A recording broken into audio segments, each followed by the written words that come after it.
All right, FightHype.com. Sean Zattel here with the man running the gym, Mr. Joe Goossen. Trained so many great champions from Michael Nunn to Diego Corrales.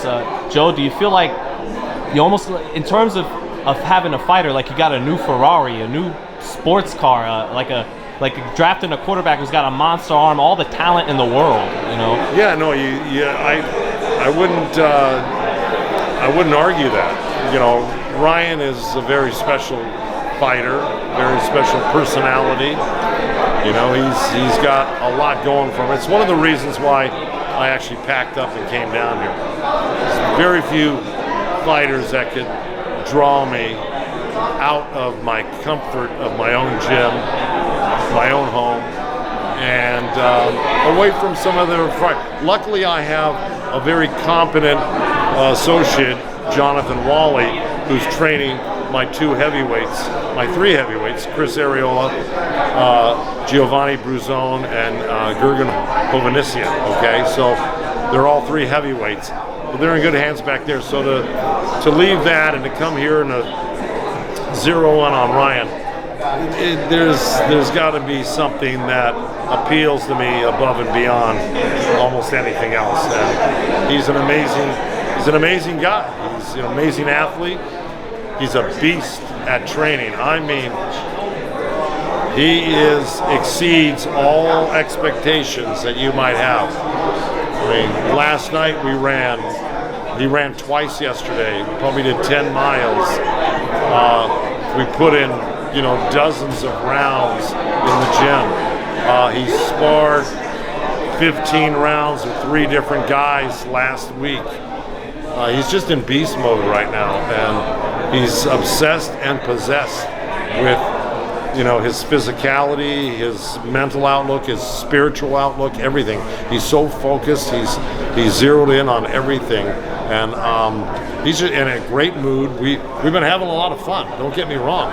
It's been hard work, but we're having a blast together. He's got a good group of guys around him.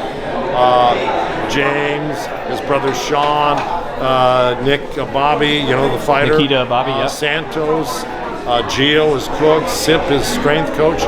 Just named off, 6 great guys.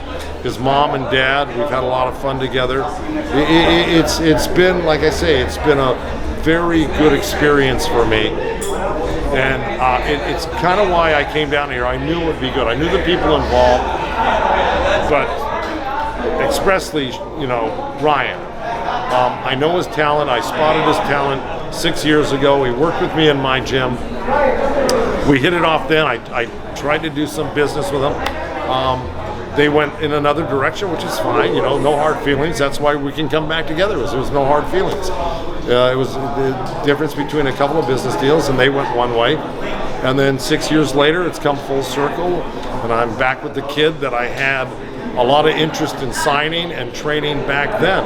So for me, it's a natural. I'm just picking up where I left off 6 years ago. Upon this pairing coming together, yeah. Some of the writers and whatnot, they wondered, will Joe have to play disciplinarian sometimes in this relationship? Kind of make sure the kid shows up on time, those kinds of things. Not at all. I'm telling you right now, Ryan is like all the great fighters I've ever trained. They're on time.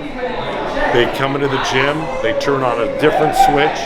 They get focused, and they gear up towards their workout.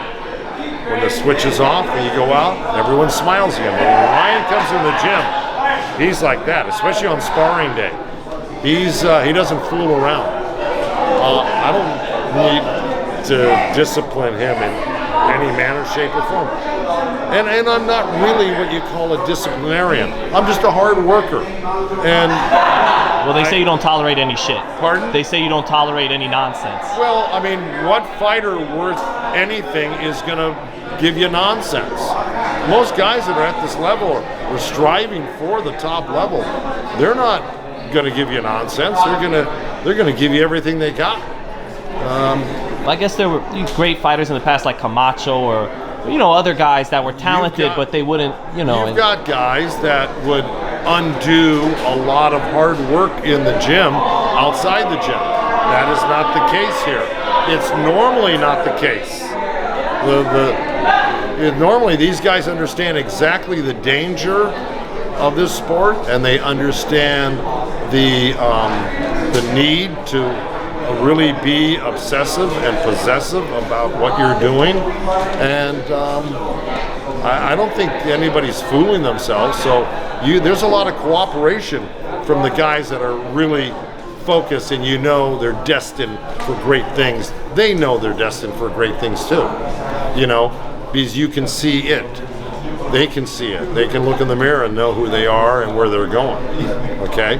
Just like, if I can spot that, you don't think they can spot it in themselves? Of course they do. They know where they're going. And mostly all of these type of guys that are at that level, they will apply themselves in a manner befitting where they're going. And that's what Ryan does.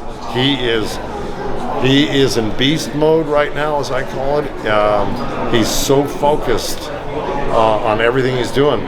I'm not amazed by it. I expected it. Because, if you're going to call me anyway, and if you know what I'm about, why would you call me if you weren't planning on working hard, So, yeah, and I love it. I don't care what time of day or night, I'm ready. Ryan's, run in the morning sometimes, and he'll call me at 9:30, 10 at night, 10:30. Let's go run. Boom. I'm in my car. He just lives 100 yards from me. And, we'll meet at the park. Boom, we'll go. He's really attacking this fight like it's for all the marbles.